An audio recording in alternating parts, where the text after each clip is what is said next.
उत्तर प्रदेश के मुख्यमंत्री योगी आदित्यनाथ इस वक्त कर्मा देवी शैक्षिक समूह के 15वें स्थापना दिवस पर क्या कुछ कह रहे हैं, सुनवाते हैं। थोड़ा मराठी भी बोलना आपको आ जाए, सीखने में क्या बुरा लगा। अपने सामान्य पढ़ाई करने के साथ साथ 1 घंटे की अतिरिक्त क्लास लग सकती है। तमिलनाडु में जा रहे हैं, थोड़ी तमिल भी आपको बोलनी आ जाए। कर्नाटक में जा रहे हैं, थोड़ा कन्नड़ भी सीख लें।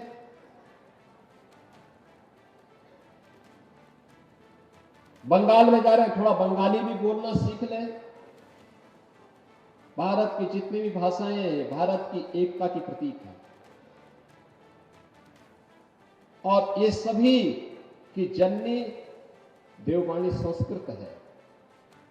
थोड़ा भी हम प्रयास करेंगे तो आप देखेंगे कि एक भारत श्रेष्ठ भारत का प्रतीक संस्थान बन सकता है। या दुनिया के किसी देश में जाना चाहते हैं तो दुनिया के उन देशों की भी मैपिंग हमारे पास हो, क्या स्थिति है वहां की, कितना उनको नर्सिंग का कितना स्टाफ चाहिए, एक समूह बना करके, और वहां का लैंग्वेज की जानकारी पहले से ही यहां पर हो तो पहले दिन से ये बच्चे वहां जाएंगे, इनका प्लेसमेंट हो जाएगा, कहीं कोई समस्या नहीं। लैंग्वेज एक बहुत बड़ा माध्यम बन सकता है और उसकी जानकारी करना। अब इसमें टेक्नोलॉजी भी आ गई है, भाषणी ऐप ने तो उसको और आसान कर लिया है। हम लोग इस बार महाकुंभ 2025 में प्रयागराज में उसका उपयोग कर रहे हैं। वह बहुत अच्छा माध्यम बन सकता है अगर हम इसमें थोड़ा सा प्रयास करेंगे। एक और दूसरा हमारा प्रयास होना चाहिए, जब छात्र संस्थानों में प्रवेश करता है, प्रतियोगी परीक्षाओं की तैयारी के लिए अपने आप को आगे बढ़ाने के लिए प्रस्तुत करता है, उस समय उनके मार्गदर्शन के लिए किसी प्रतियोगी परीक्षा के लिए कैसे तैयारी हो सकती है, इसके लिए आपने स्वयं प्रशासनिक सेवा में प्रवेश के लिए प्रयास किया, आप सफल हुए। आज आप हजारों बच्चों के लिए एक प्लेटफॉर्म अधीनस्थ सेवा चयन आयोग के माध्यम से प्रस्तुत कर रहे हैं, लेकिन बस्ती के भी हजारों बच्चे उन प्रतियोगी परीक्षाओं के लिए अपने आप को तैयारी करा सकें। इसके लिए हम लोग राज्य सरकार की तरफ से अभ्युदय कोचिंग की व्यवस्था करवाते हैं।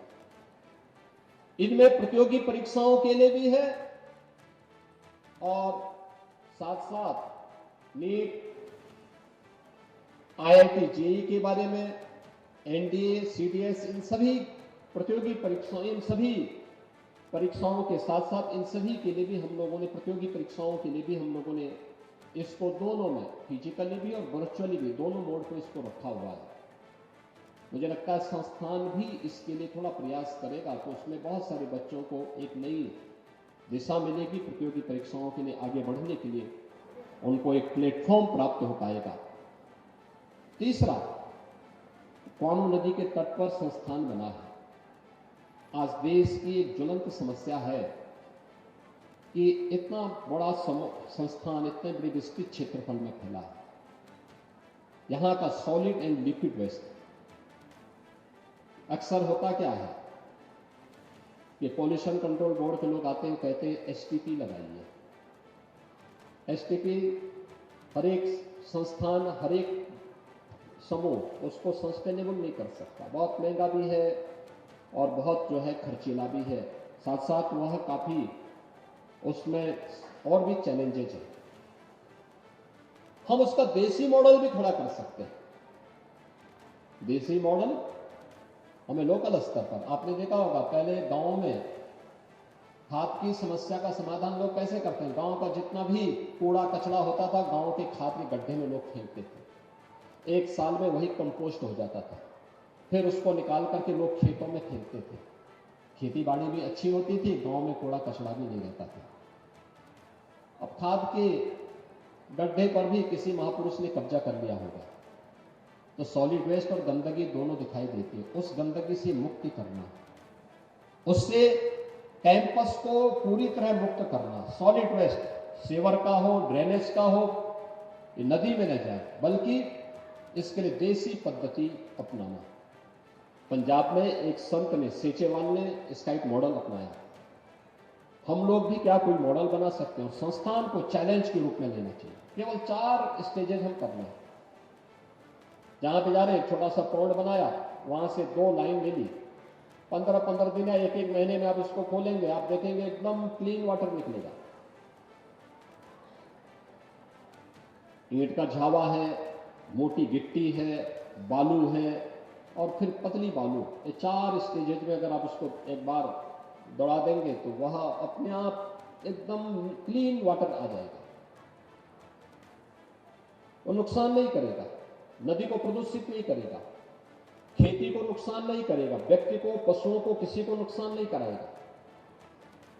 मुझे समय आ गया है जब हम किसानों को भी प्रेरित करें कि पराली पे आग न लगाएं।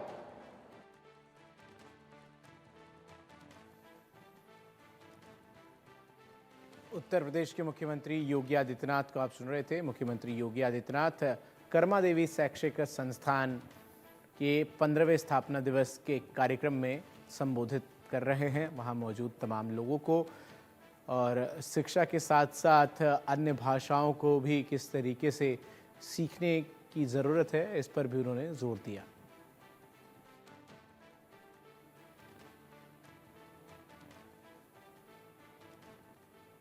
छोटे से ब्रेक के लिए रुक रहे हैं, खबरों का सिलसिला जारी है।